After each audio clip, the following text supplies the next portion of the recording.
नमस्कार। এখন দেখছেন জ্যোতির রান্নাঘর। দেখুন এখানে আমি 150 গ্রাম ছোলার ডাল নিয়েছি আর সারা রাত্রি ভিজিয়ে রেখেছিলাম, কত সুন্দর ভিজে গেছে।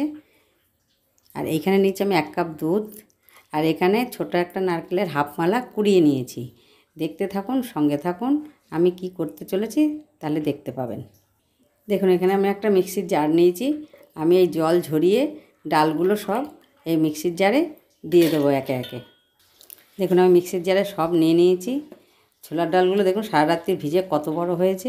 আমি এতে একটু জল ব্যবহার করব না। আমি এই যে 1 কাপ দুধ নিয়েছি, দুধটা সম্পূর্ণ এর মধ্যে দিয়ে দেবো।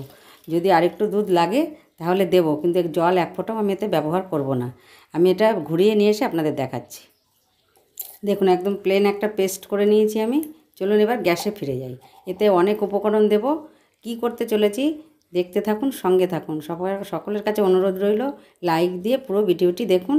পুরো ভিডিওটি দেখলে জানতে পারবেন যে আমি কি করছি। স্কিপ করে দেখলে সবটা বুঝতে পারবেন না যে আমি কি বানাচ্ছি। চলুন এবার গ্যাসে ফিরে যাই। দেখুন গ্যাসে আমি একটি কড়াই বসিয়ে দিয়েছি আর গ্যাসটা জ্বেলে দিয়েছি। আমি এখানে দিয়ে দেবো 1 চামচ ঘি। ঘিটা গলে যাওয়া পর্যন্ত অপেক্ষা করব। দেখুন ঘিটা গলে গেছে। আমি এখন কড়াইতে সম্পূর্ণ খুব ভালো করে মাখিয়ে নেব। দেখুন আমি ছোলার ডাল আর দুধ দিয়ে যেটা পেস্ট করে নিয়েছি আমি এই ঘিয়ের মধ্যে সম্পূর্ণ দিয়ে দেবো। দেখুন আমি দিয়ে দেবো 1 চিমটি নুন দিয়ে খুব ভালো করে মিশিয়ে নেব। এটা শুকনো হওয়া পর্যন্ত অপেক্ষা করব। তার মাঝখানে আরও একটা জিনিস দেব, দেখতে থাকুন, সঙ্গে থাকুন। আমি যে নারকেলটা কুড়িয়ে রেখেছিলাম সেটা এর মধ্যে সম্পূর্ণ দিয়ে দেবো, দিয়ে খুব ভালো করে মিশিয়ে নেব।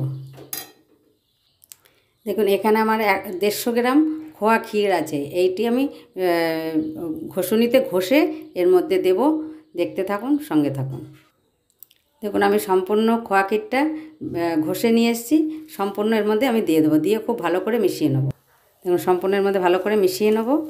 এর মধ্যে আরও উপকরণ দেব, দেখতে থাকুন, সঙ্গে থাকুন। দেখুন এখানে আমার 150 গ্রাম চিনি আছে, এতে আমি এটা সম্পূর্ণ দিয়ে দেবো। যেহেতু 150 গ্রাম আমার ডাল আছে সেজন্য 150 গ্রাম চিনি নিয়েছি। যেহেতু খোয়া ক্ষীর আমার 150 গ্রাম আছে, 150 গ্রামে বেশি চিনি আর লাগবে না। আমি এখন খুব ভালো করে মিশিয়ে নেব। আমি সব এই উপকরণগুলো মিশিয়ে নেব, একটা মন্ড হওয়া পর্যন্ত অপেক্ষা করব। তারপরে বলছি কি করব আমি। এটা সকলের কাছে অনুরোধ রইল সাবস্ক্রাইব করে বেল আইকনটি টিপে দেবেন। পরবর্তী নোটিফিকেশান পৌঁছে যাবে। আমার রান্নাগুলো ছাড়বো সেগুলো আপনার কাছে পৌঁছে যাবে সবার আগে।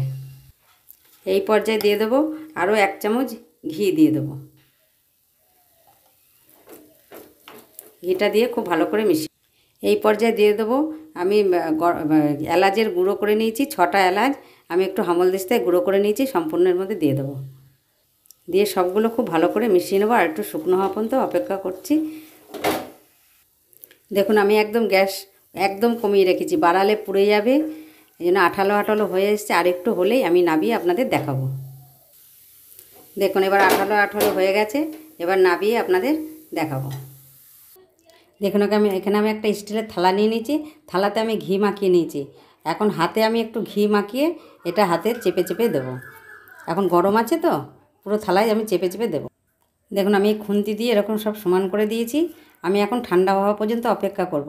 আমি এটা ছোলার ডালের নারকেল বরফি করতে চলেছি। আপনারা তাদের কেমন লাগলো কমেন্ট বক্সে অবশ্যই জানাবেন।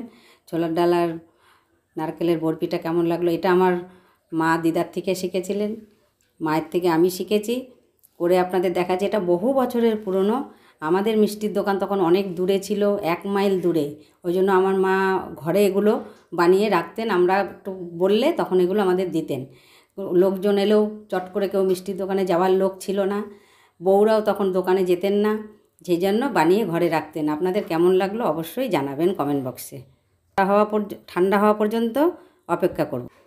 দেখুন এখনও অল্প গরম আছে, তবু আপনাদের দেখিয়ে দিচ্ছি। আমি এরকম করে করে কেটে নেব সবগুলো। আপনারা যেরকম শেপ দেবেন, বরফির মতনও দিতে পারেন, চৌকোও দিতে পারেন, যার যেরকম মনে হয় সেরকম শেপ দিয়ে নিতে পারেন। আমি সব এরকম করে কেটে ফিরে আসি। দেখুন কত সুন্দর হয়েছে। এটা আরও ঠান্ডা হলে আর এত সফট হয়েছে, খুবই স্বাদ হয় এগুলো খেতে। আমার মায়েরা তখন তো কোনো বাজারে যেতে পারতেন না, লোকজন এলে ফট করে কী দেবেন, এরকম নানান রকম জিনিস বানিয়ে রাখতেন। তখন মাথায় ঘোমটা দিয়ে থাকতো, বাইরের লোক আসলে মায়েদের মুখও দেখতে পাতেন না। এত পুরনো দিনের জিনিস। সকলে ভালো থাকবেন, সুস্থ থাকবেন। আর আমার এই ছোলার ডাল নারকেলের মিষ্টিটি কেমন লাগলো কমেন্ট বক্সে জানাবেন। সকলে ভালো থাকবেন, সুস্থ থাকবেন। ধন্যবাদ।